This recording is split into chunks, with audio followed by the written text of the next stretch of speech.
आपने मित्र को धोखा दे दिया तो राम पर धोखा देने का आरोप लग जाता। किसका आरोप लग जाता? कि आपने मित्र को धोखा दिया, कहा था मारूंगा, बाद में आपने नहीं मारा, तो राम जी पे आरोप धोखे का लगता। इसलिए राम जी ने कहा कि छिपके मारूंगा, तो लोग यही कहेंगे छिपके क्यों मारा, इतना ही तो कहते रहेंगे, कम से कम मित्र को धोखा देने का आरोप तो नहीं लगेगा। इसलिए राम जी ने छिप करके मारा। और जब मारा तो बाली बोला कि कारण कवन नाच मोहि मारा, मैं वैरी सुग्रीव प्यारा, क्यों मारा आपने मुझे? राम जी बोले कि सुन, अनुज बधू भगनी सुतनारी, सुन सट कन्या सम ऐचारी, इन्हीं को दृष्टि विलोकें जोई, ताहि बधे कछु पाप न होई। सुन, तूने अपने भाई सुग्रीव की पत्नी को अपनी पत्नी की तरह रखा, इसलिए मैंने तुझे मारा। और तूने जब अधर्म किया है अपने भाई के साथ, तो अधर्मी को धर्म से क्या मारना, अधर्मी को अधर्म से मारना ही धर्म है। Minus minus plus.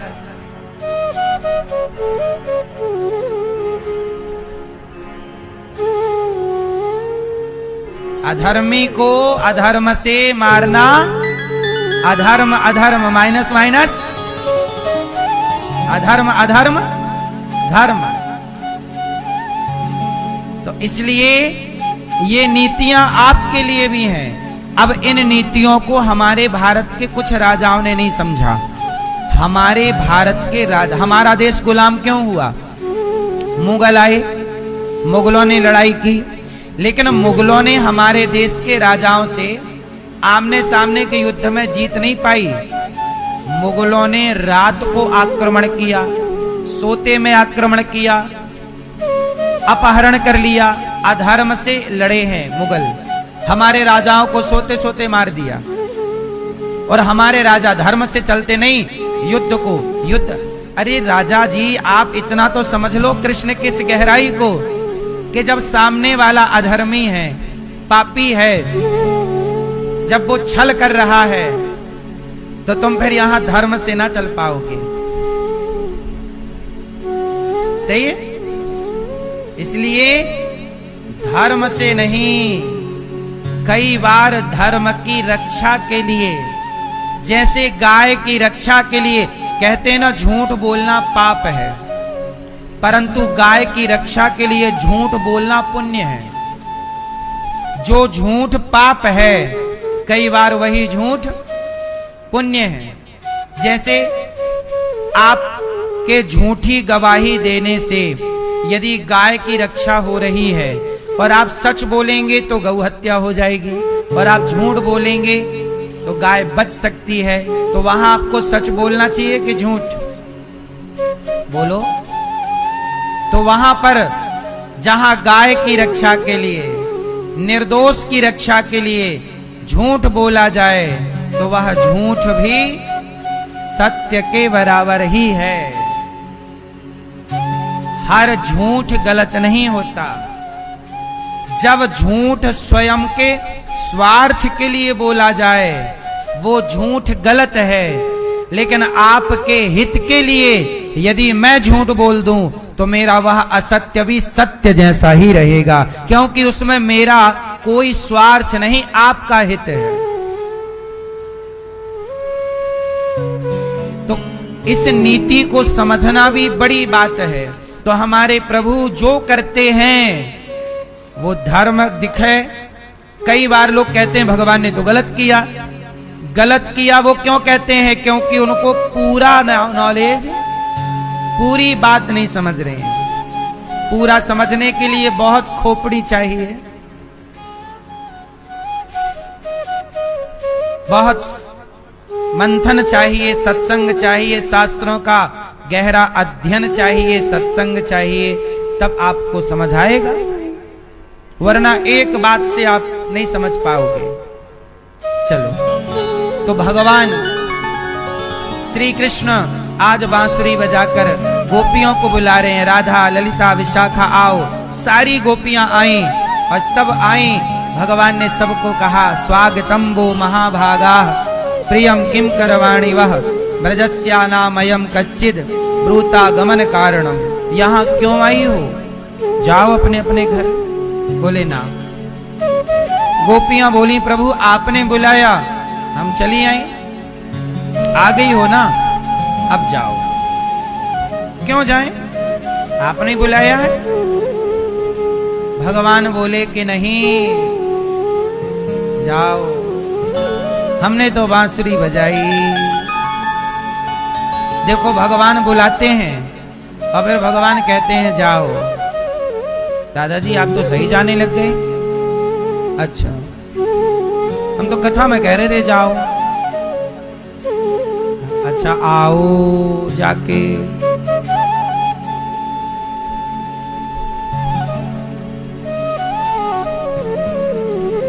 तो गोपियों को भगवान ने क्या कहा, जाओ।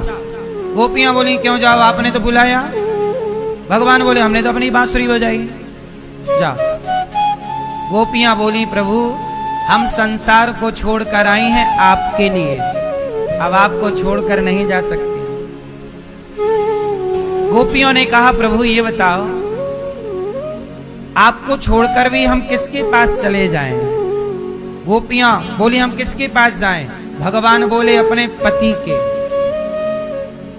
तुम्हारे पति हैं, तुम्हारा परिवार है, किसी भी हाल में अपने पति का परित्याग नहीं करना चाहिए। और किसी भी स्थिति में पुरुष को अपनी पत्नी का त्याग नहीं करना चाहिए। कब तक, यदि आपने अपनी बेटी का विवाह कर दिया और आपने अपने बेटे का विवाह कर दिया, बच्चे आपके बड़े हो गए, उस स्थिति में आप ले सकते हैं, संत बन सकते हैं, वो स्थिति सही है।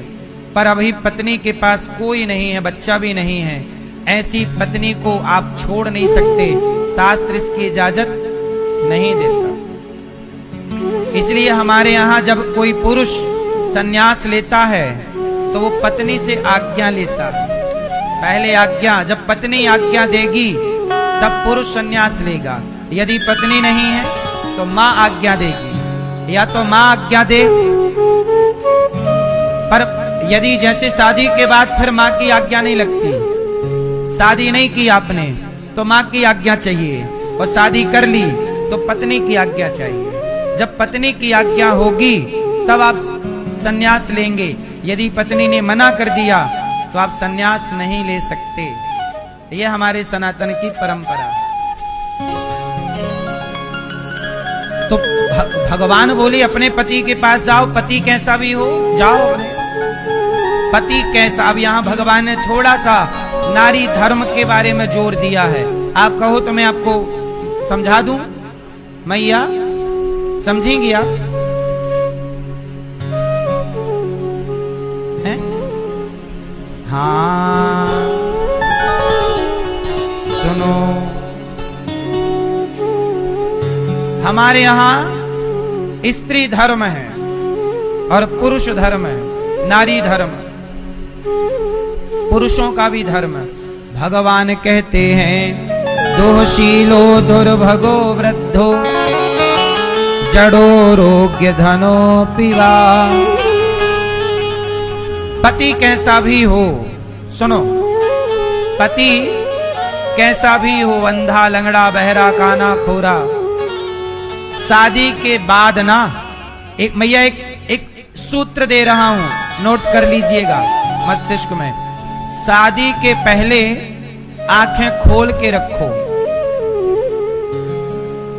शादी के पहले आंखें खोल लो, वो किराए की 4-6 और ले आओ। शादी के पहले देख लो,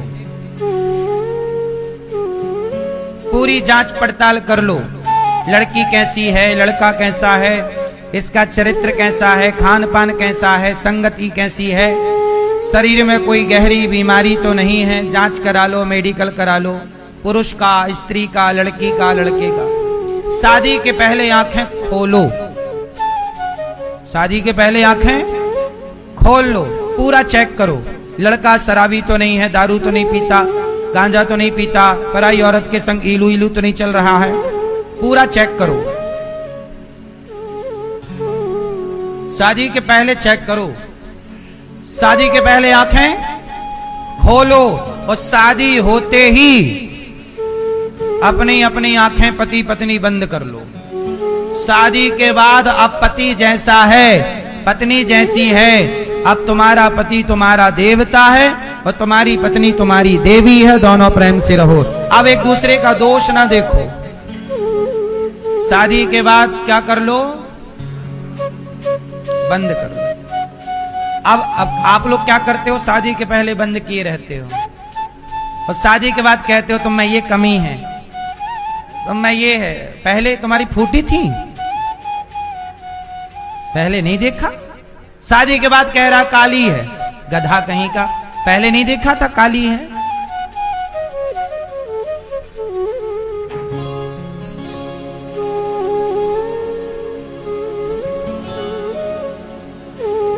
पहले देख लो, गोरी है, काली है, लंबी है, ठिनकी है, लड़का कैसा, पहले चेक करो।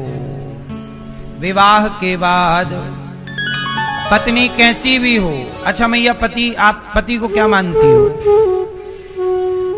क्या? हाँ, पति कौन? भैया आप पत्नी को क्या मानते हो? सब कुछ हैं, देवी। आप क्या मानते हो? कौन सी देवी? चंडी देवी, काली देवी, भद्रकाली, ज्वाला देवी।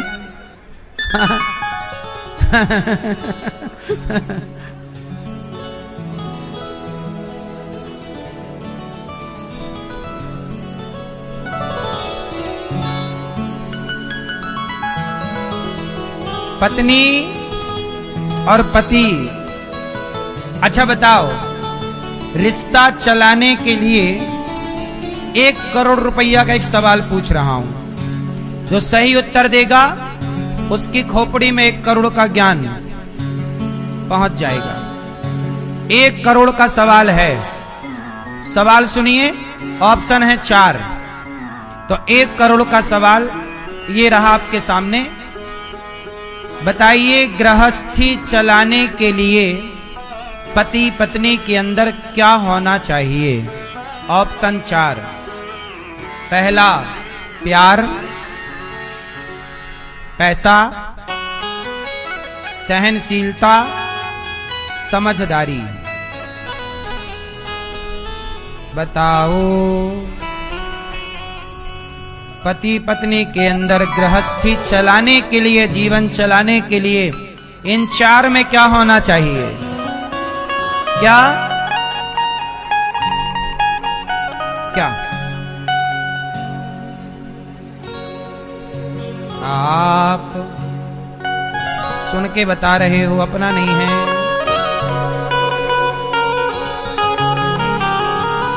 सुनो, पहला क्या था? प्यार, प्रेम। शादी के बाद देखो, जब साथ में रहोगे तो प्रेम हो ही जाएगा। प्रेम घर की खेती है। पैसा कमाओगे, काम करोगे, आ ही जाएगा। समझदारी समय के साथ आ ही जाएगी। गृहस्थी में सबसे ज्यादा जरूरी चीज है सहनशीलता। पत्थर भी छैनी और हथौड़े की चोट सहता है। हर चोट सहता है तो वो पत्थर क्या हो जाता है? भगवान।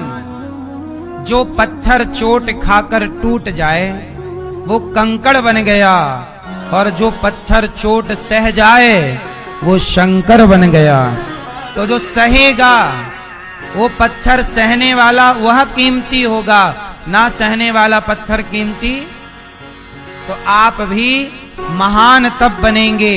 इसलिए बेटी को, बेटे को 2 बात सहन करने की आप शिक्षा दीजिए, और सहन करना ही पड़ता है। सहोगे तो रहोगे।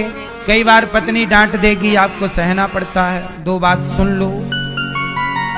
पति कुछ कह दे, आप भी सुन लो।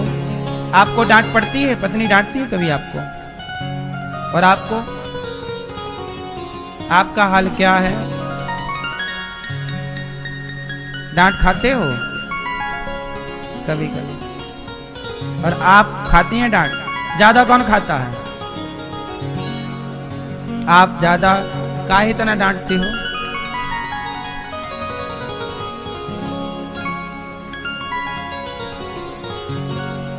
पति पत्नी एक दूसरे के पूरक हैं। रिश्ते अच्छे होने चाहिए, रिश्तों में प्रेम होना चाहिए। दो बातें सुन लो, दो बातें सह लो।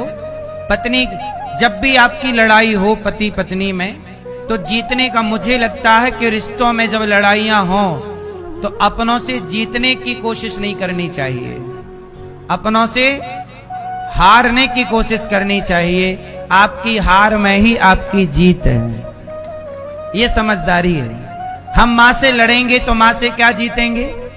बाप से लड़ाई हो जाए तो बाप से क्या जीतोगे आप? और जीत भी जाओगे बाप से तो जीत के भी पाओगे क्या? तुम अपने भाई से लड़ोगे और भाई से लड़के जीत भी गए तो पाओगे क्या? इसलिए माँ से हार जाओ, बाप से हार जाओ, भाई से हार जाओ और पत्नी से हार जाओ। पत्नी से वैसे भी आप जीत तो पाओगे नहीं। आपकी लड़ाई होती है, कौन जीतता है? हैं? नहीं होती, कभी तो होती होगी। कौन जीतता है? आप जीत जाते हैं, पत्नी।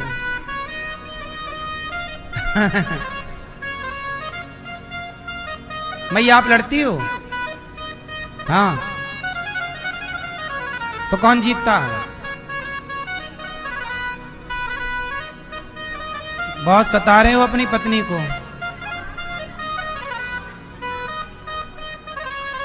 अच्छा, ये बात करना बंद कर देते हैं।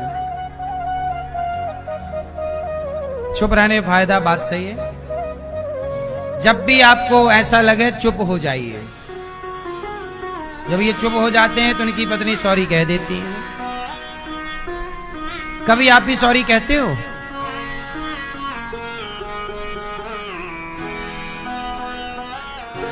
हैं? सताए हुए हैं ये। अब की बार आप सॉरी बोलना भाई। उनको भी तो सॉरी सुनाओ कि आपका वाला सॉरी कैसा है, ब्रांडेड है कि चाइना मॉडल है? हैं? आपका सॉरी ब्रांडेड है कि नहीं हैं? उनका सॉरी कैसा रहता है? चलो सॉरी बोल देना अगली बार। हाँ, अभी बोल दो। ऐसे नहीं बोलते, सॉरी शक्तिमान।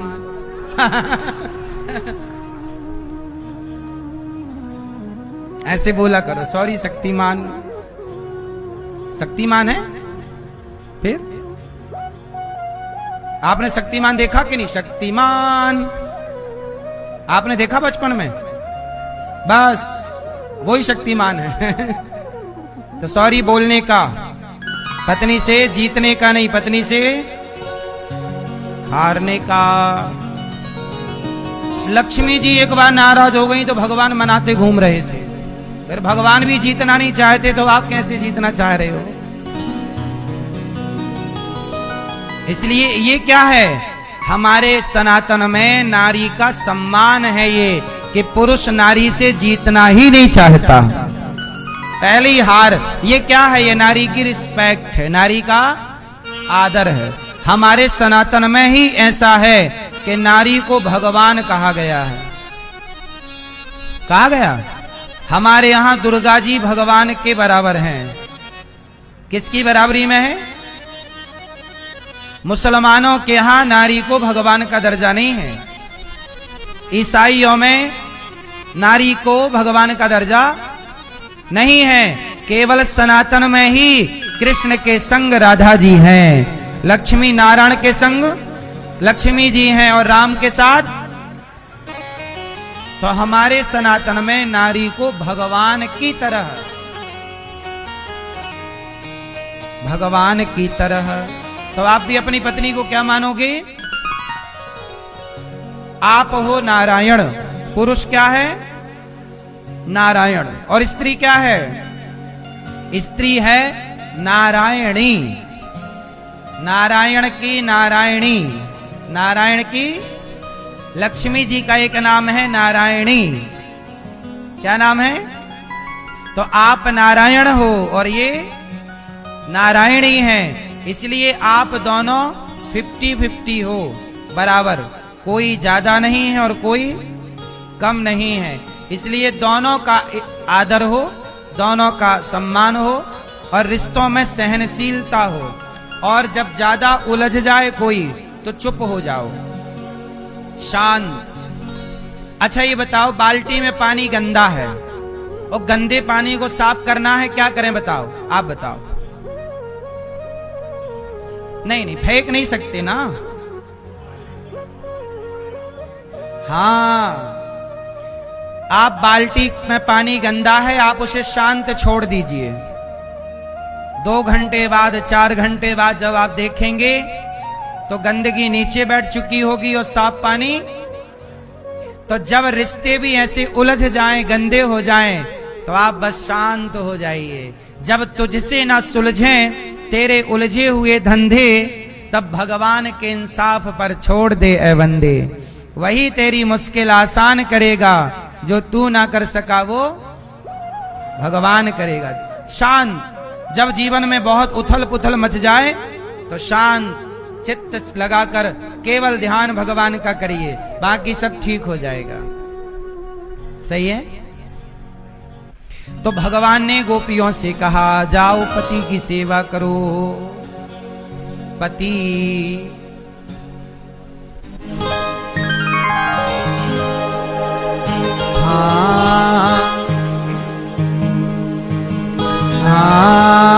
बिन परमेश्वर सूना मंदिर, बिंदिया बिना लीलार सोना, पति बिना संसार।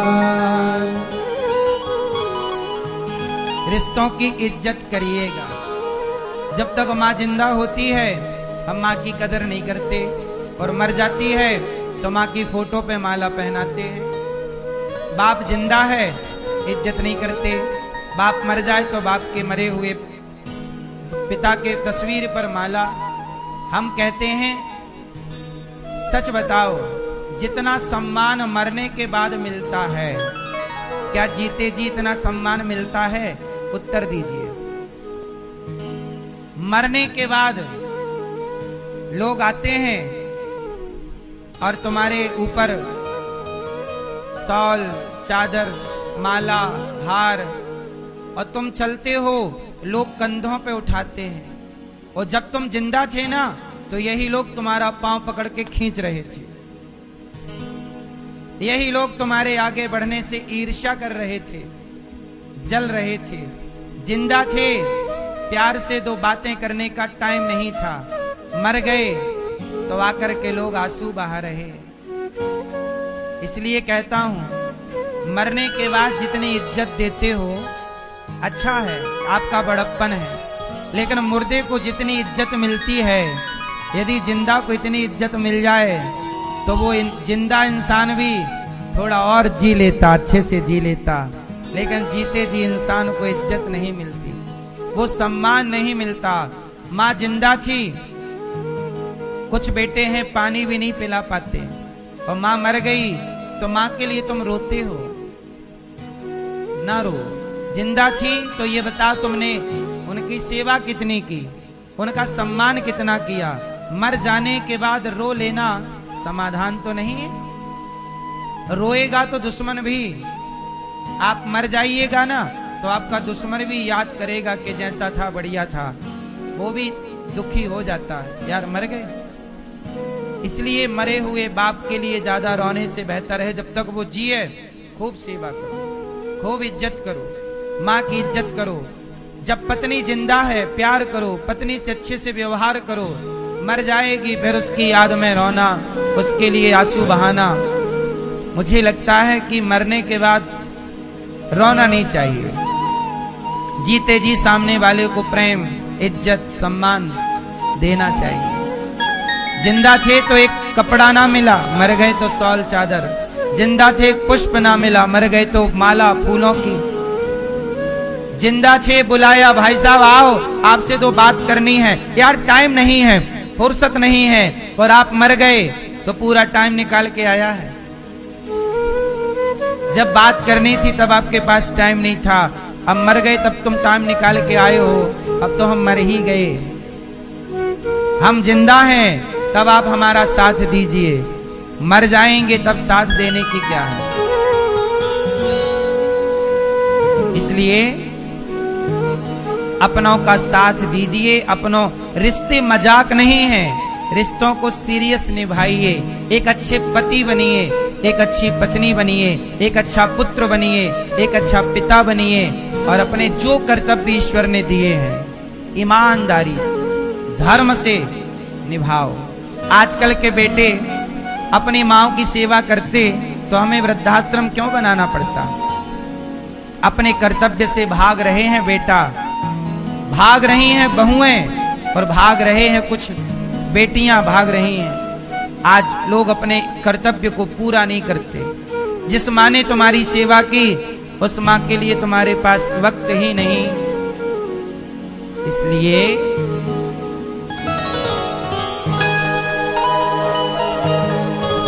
एक रिश्तों का एक भजन सुनाता हूं,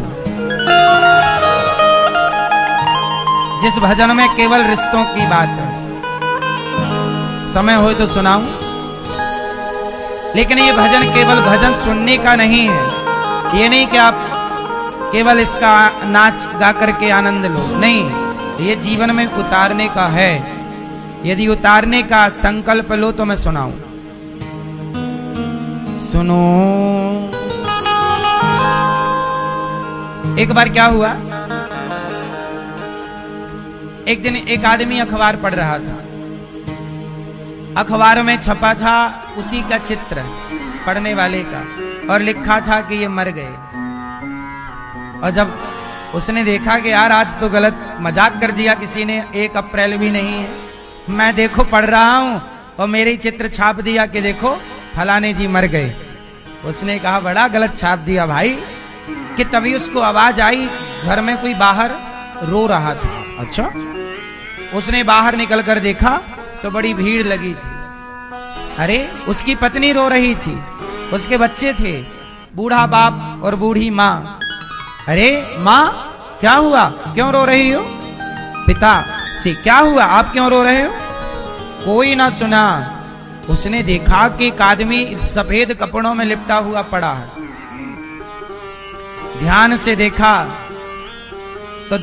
देखा तो पता लगा कि वो मैं ही था। मैं तो जिंदा हूं पर ये तो मरा हुआ। अब उसको याद आया कि अखबार में जो छपा है सही, मैं मर ही गया हूं, मैं तो ये मरा हुआ पड़ा, तो फिर मैं कौन हूं? तब उसे समझ में आया कि मैं सिर्फ भटकती हुई सिर्फ आत्मा रह गया।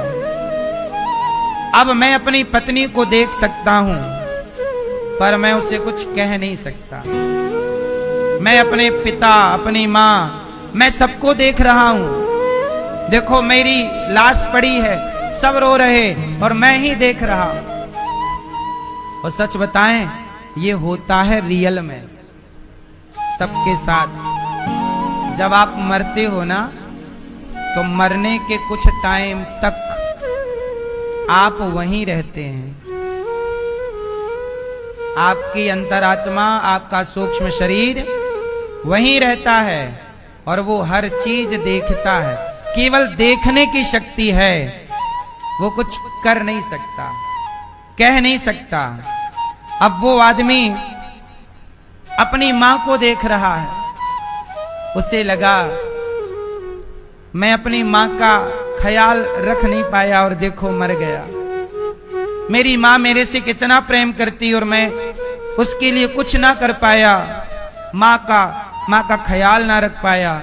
मेरी पत्नी देखो मेरे बिना कैसे रहेगी, पर मैं अपनी पत्नी को प्यार से 2 बातें भी ना कह पाया। बात बात में डांटता रहा। मेरे बच्चे मेरे बाद अनाथ से हो जाएंगे। मैं अपने बच्चों को संस्कार ना दे पाया, काश रहते रहते सही रास्ता पकड़ा देता तो आज मैं शांति से मर तो जाता। उसने भगवान से कहा, हे विधाता, हे ईश्वर, 1 मिनट का मुझे वक्त दीजिए, कुछ समय मुझे वापस कर दीजिए, मैं अपनी माँ से, मेरी पत्नी से, बच्चों से कुछ कह दूं। अच्छा एक बात बताओ, माना कि आपके पास सिर्फ 1 मिनट बचा है जीवन का, उस 1 मिनट में आपको अपनी पत्नी से कुछ कहना हो तो क्या कहोगे? अपने पति से कुछ कहना हो तो क्या कहोगे? अपने बेटे से कुछ कहना हो तो क्या कहोगे? अपनी माँ से कुछ कहना हो तो क्या कहोगे?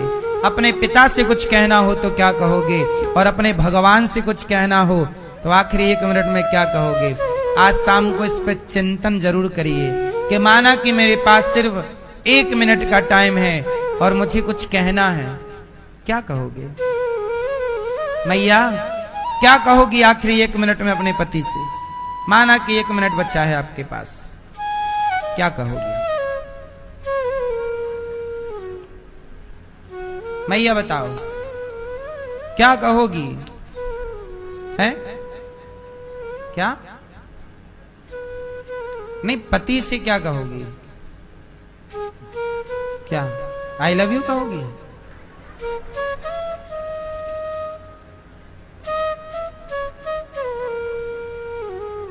अब क्या कहना है इसके लिए ही एक भजन है, वो सुना रहा हूं, सुनिएगा।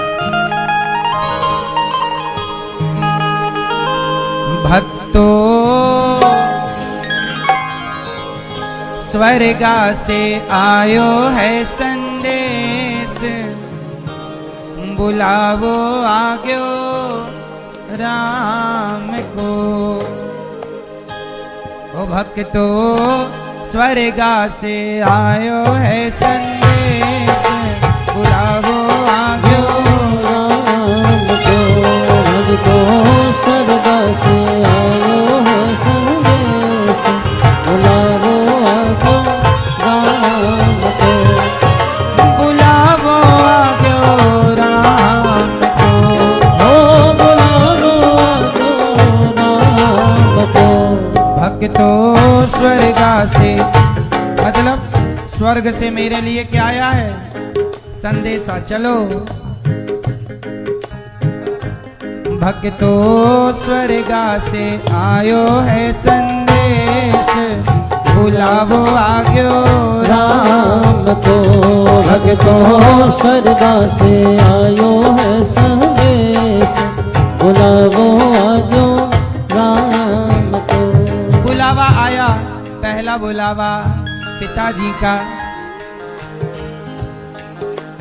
1 मिनट की मोहलत दे दो। अब पिताजी कह रहे हैं, यमराज जी 1 मिनट का टाइम दो जरा, 1 मिनट की मोहलत दे दो, करो बेटा सेवा। 1 मिनट की मोहलत दे दो, करो बेटा सेवा। बताइए 1 मिनट बचा हो आपके पास और आपके बेटों से कुछ कहना हो, क्या कहोगे? आप बताओ क्या कहोगे बेटों से? क्या कहना है? तो ये भजन सुनना और अभी से कहना स्टार्ट कर देना, आखिरी मिनट का इंतजार।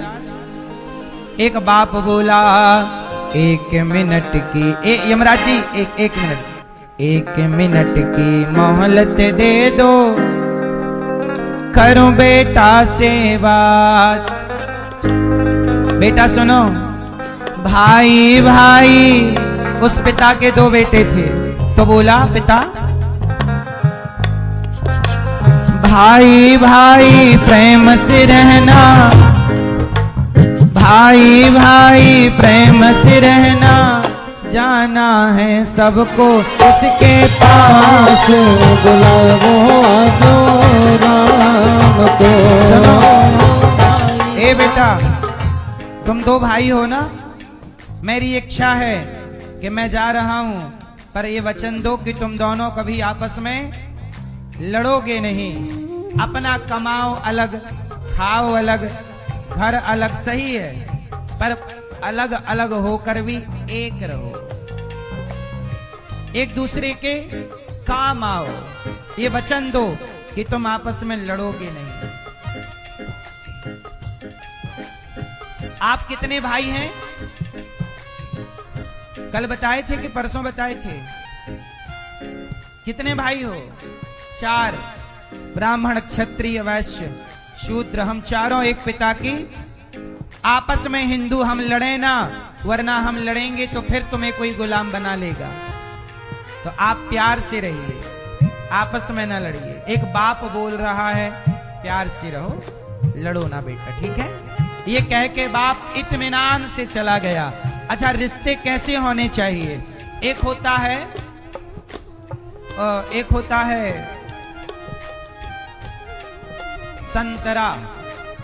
संतरा खाए हो ना? संतरा बाहर से एक होता है, लेकिन भीतर खोलिए तो हर कली अलग अलग है। संतरा बाहर से एक है पर भीतर से बटा हुआ है। बोलो हाँ। संतरा बाहर से एक है और भीतर से बटा हुआ। लेकिन आप खरबूजा खाइए, खरबूजा के तरबूजा, उसमें धारियां रहती है ना बाहर से। क्या है वो खरबूजा? वो बाहर से बटा हुआ है, पर जब काटिएगा तो भीतर। अब आप बताओ कि आपको खरबूजे की तरह रहना है कि संतरे की तरह? कौन सही है? कौन? हाँ, बाहर से तो आप बटे हुए लगें पर भीतर से एक हो। इसी से इस राष्ट्र का और आपके परिवार का भला है। 1 मिनट की मोहलत दे दो, करो बहू से बात। 1 मिनट की मोहलत दे दो, करो बहू से बात। एक सास जाने लग गई। यमराज जी रुको जरा, बहुरिया से कुछ कहूंगी। तो सास बोली अपनी बहू से, क्या बोली?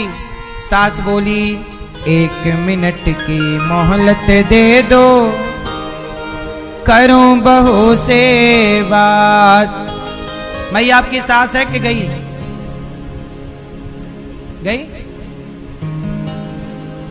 तो आपकी सास गई तो जाते समय उन्होंने जो कहा था वो मैं आपको कह रहा हूं। आपकी तो कह ना पाई सास आपको, पर मेरे से कह दिया था कि महाराज बहू आएगी कथा सुने तो आप बता देना। मैंने कहा जब आएगी तो बता दूंगा। तो आज बहू भी मिल गई और सास की बात भी याद आ गई। तो सुन लो, तो आपकी सास ने कुछ कहा है तो सुनो क्या कहना चाहते हो। जिनकी सास जिंदा है आप भी समझा देना बहू को, और बहू लोग सुनेंगी। सास बोली 1 मिनट की मोहलत दे दो, करूं बहू से बात। मैं तुम्हारो धर्म निभा दी। सास बोली कि मैंने तो मेरा धर्म निभा दिया। मैं तुम्हारो धर्म निभा दी, बांध के रखियो ये परिवार। बुलाओ क्यों राम को, मैं तुम्हारो धर्म निभा दी, बांध के रखियो ये परिवार। बुलाओ क्यों राम को। मैंने तो मेरा धर्म निभा दिया। अब बहू जिम्मेदारी आपकी है कि इस परिवार की अखंडता को आप बनाए रखिएगा। आप लड़िए मत। आजकल सबसे ज्यादा लड़ाई देवरानी जेठानी की होती। आप घर को चाहो तो स्वर्ग बना दो और आप चाहो तो लड़ लड़ के नरक बना दो। इसलिए परिवार आपका है, प्रेम से रहना है। आप लोगों की तो नहीं होती देवरानी जेठानी की लड़ाई? आपकी? आपकी?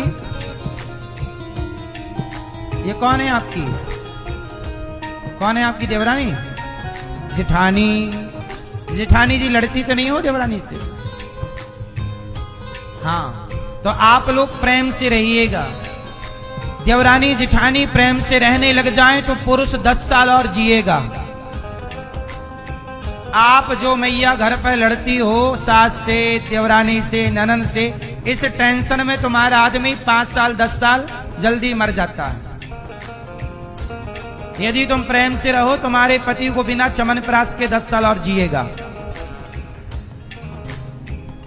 सही है गलत है? हाँ, 1 मिनट की मोहलत दे दो, करो पति से बात। 1 मिनट की मोहलत दे दो, करूं पति से बात। एक पत्नी करवा चौथ कर रही थी, छत पे खड़ी चंद्रमा को देख, कब आएंगे चंद्रमा, चंदा मामा आएंगे। चंद्रमा आए नहीं, यमराज जी आ गए। देवी चलो। पत्नी बोली कहां? बोले टाइम पूरा हो गया, चलो। पत्नी बोली यमराज जी ले जा रहे हो, करवा चौथ है, चंद्रमा तो आए नहीं, एक काम करो, पति आ रहे हैं, 1 मिनट का टाइम दे दो, पति आ जाएं, एक बात कह लूं, फिर आप ले चलना। बेचारी करवा चौथ थी, व्रत थी, और यमराज जी आ गए, धमक गए। पति से बोली, आप लोग क्या बोलोगी पति से जब 1 मिनट रह जाएगा? 1 मिनट की मोहलत दे दो, करो पति से बात। पति से कहा, पति आ गए, पति से कहा, रोली मोली चुनड़ी मेहंदी, रोली मोली चुनड़ी मेहंदी, रोली मोली चुनड़ी मेहंदी, मतियन से भर दो मारी मांग। बुलावो आजो राम को, रोली मोली चुनरी मेहंदी, मोतियन से भर दो मारी मांग। बुलावो आजो राम को। पत्नी बोली पति से, अब मैं जा रही हूं, आपका साथ मुझे इतना ही था, अब आप मेरी अंतिम मांग भर दीजिए, अब मैं विदा हो रही हूं। पत्नी क्या होती है, शायद ये जीते जी आदमी समझ जाए तो अच्छा है, वरना पत्नी के मरने के बाद तुम समझोगे जरूर कि पत्नी क्या है। जीते जी समझ जाओगे तो उसे खुशी दे पाओगे, कहीं देर ना हो जाए। अच्छा ये बताओ, आप लोग अपने पत्नी की मांग वांग भरते रहते हो कि नहीं?